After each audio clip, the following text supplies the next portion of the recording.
IMF نے پاکستان میں ریاستی اداروں کے اندر کرپشن پر خدشات ظاہر کر دیے۔ 15 نکاتی اصلاحاتی ایجنڈا فوری شروع کرنے کا مطالبہ کر دیا۔ گورننس اور کرپشن ڈائگنوسٹک اسسمنٹ رپورٹ میں کہا گیا ہے کہ حکومت میں ہر سطح پر کرپشن کی وجہ پیچیدہ ٹیکس سسٹم اور کمزور انتظام ہے۔ رپورٹ میں ٹیکس نظام چلانے والے اداروں کی اہلیت پر بھی سوالات اٹھا دیے گئے۔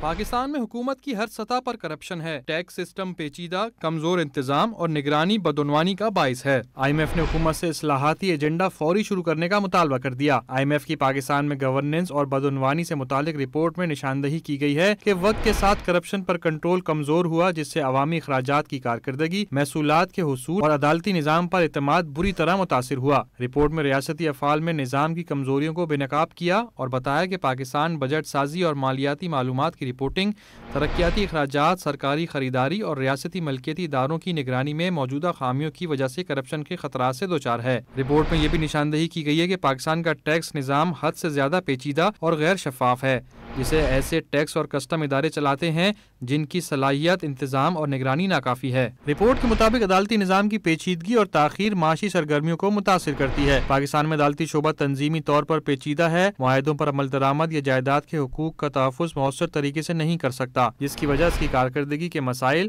فرسودہ قوانین اور ججوں اور عدالتی عملے کی دیانتداری سے متعلق خدشات ہیں۔ 15 نکاتی اصلاحاتی ایجنڈا فوری شروع کرنے کا مطالبہ کرتے ہوئے IMF نے کہا کہ اصلاحات سے پاکستان کی معیشت 5 سے 6.5% تک بہتر ہو سکتی ہے۔ گورننس میں بہتری سے پاکستان کافی معاشی فوائد حاصل کر سکتا ہے۔ پاکستان کا انسداد منی لانڈرنگ اور قانونی ڈھانچہ حالیہ برسوں میں کافی بہتر ہوا۔ IMF نے SIFC کی سالانہ رپورٹ فوری جاری کرنے کا مطالبہ کرتے ہوئے تمام سرکاری خریداری 12 ماہ میں ای گورننس سسٹم پر لانے کی ہدایت بھی کی۔